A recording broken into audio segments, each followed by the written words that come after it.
Hey, I just watched the latest episode of The Bachelorette and thought that I would recap it before going to Trader Joe's to get some food.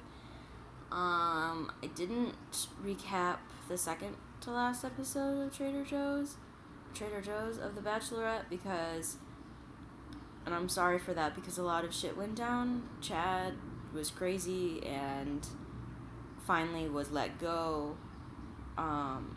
It was just a lot, the second to last episode, and I just couldn't bring myself to do it. I think it was because the episode focused a lot on violence.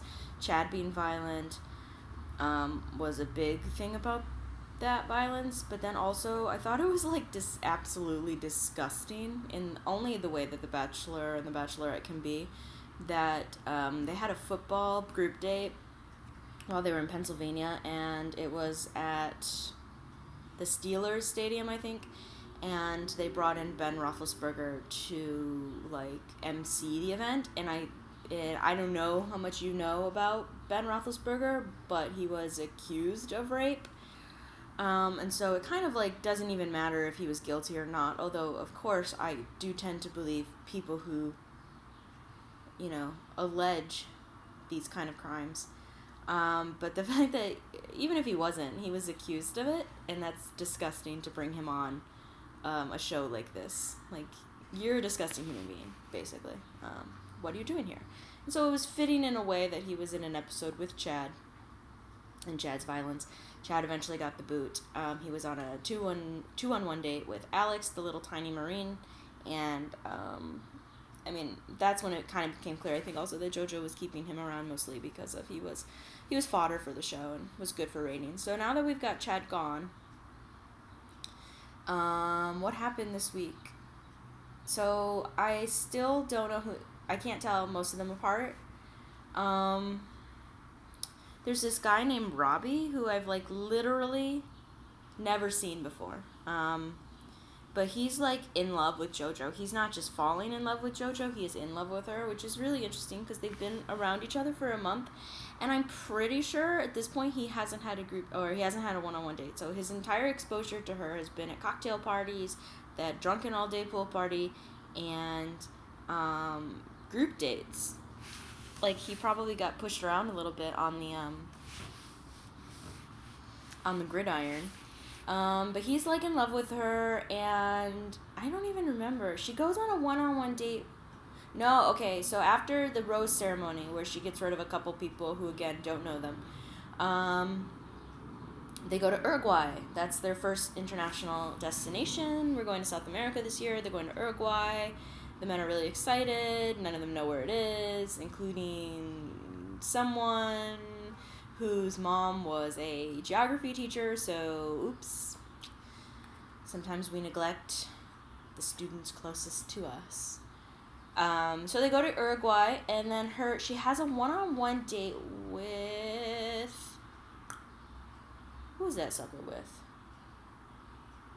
Jordan, right. Because the men don't like Jordan. So the men, because Chad is gone, the men have to kind of rethink, because as one of them so aptly points out, and I think very correctly, I think it's maybe Wells who points this out, that they had a common enemy in Chad, so they kind of all bonded together and didn't really care that they were all macking on the same woman because they all hated Chad, but now Chad is gone. So what's going to happen now? They either kind of all turn on each other or they find another common enemy, and it's possible that Jordan is going to be that common enemy. Jordan, if you may remember, is the former NFL quarterback.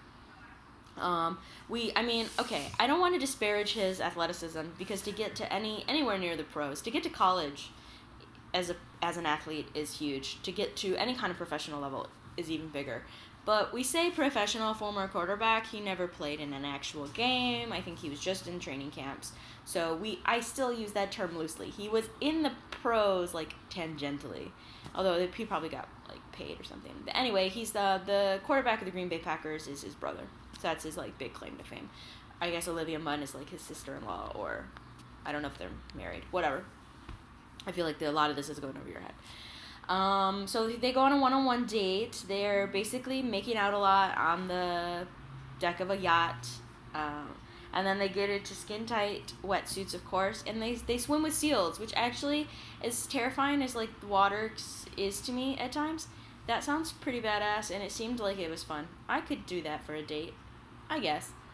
But I like that JoJo said this. This is like the most sane thing anyone else ever said on the show, besides some of Chad's truth bombs. Is that, well, not every single date is going to be swimming with seals in Uruguay after, sailing around on a yacht. What's it going to be like this guy day to day? And it so happens that she spoke to one of Jordan's former girlfriends back in Dallas. She's a Texan. And apparently he was not the best boyfriend, although a lot of what that means is left to our imagination. So she confronts him about it, and he's basically like, ugh. And she falls for it. Like, I'm going to try that the next time someone accuses me of something. You're lazy and have no motivation. What? And then you'll be like, oh, I'm sorry, you're right. You're actually incredibly energetic and have lots of motivation. And you definitely get out of bed on a daily basis. I don't like Jordan, and I'm really confused by her relationship with Jordan, mostly because I think this is their first one-on-one date, but he did get the first impression rose at the first ceremony, and he's gotten group date rose, I think, like, the week before. So all the guys are, like, jealous. They're like, what the fuck? Like, she feels good about Jordan. Why is she taking him on a one-on-one date? But what seems to be a pattern in their conversations, like, in all the settings, is that she doesn't know how to read him. Like, he's hard to read. And as somebody who has been called hard to read, I kind of take offense at that. It's like, this is, what, I'm not going to bleed on the ground for you. Like, it's just, if you ask me a question, I'm going to answer it. But, like, I'm not, why do I need to come out with stuff right away? I think I hate that accusation. Fuck you. But, since it does keep coming up in their dates, and she does seem concerned about it, it does make me wonder why she keeps him around. But, So anyway, they have a group date, and, where do they go on their group date? Oh, they go to some sand dunes, and they sandboard down them. And then it starts to rain. Nothing really of note happens on that, except for there's this guy, Derek.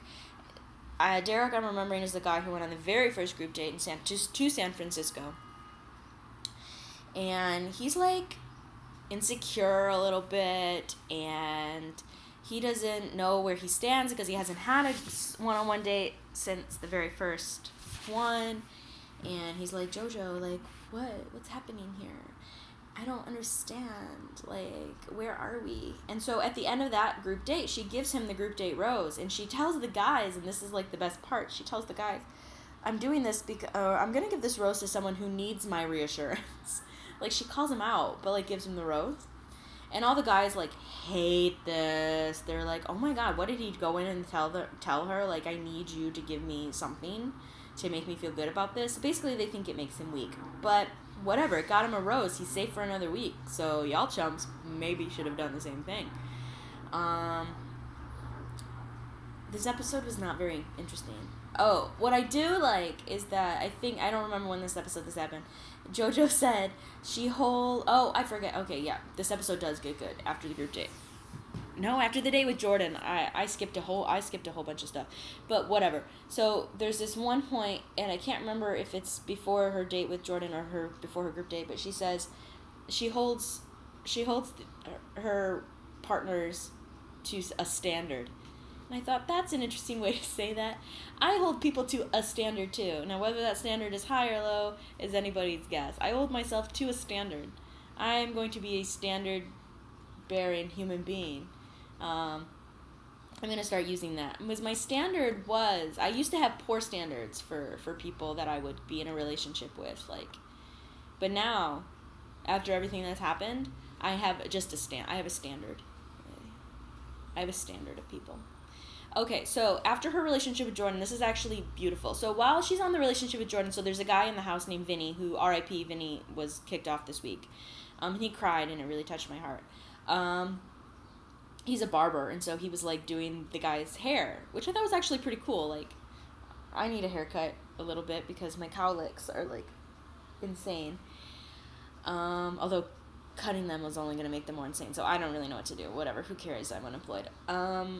So Vinny's doing their hair, and there's gossip magazines, ambiance of a barbershop, I'm sure the producers planted it because you're not allowed to have reading material while you're there. And there's an In Touch magazine with an interview with JoJo's ex-boyfriend, whose name is Chad. Are you fucking kidding me? His name is Chad.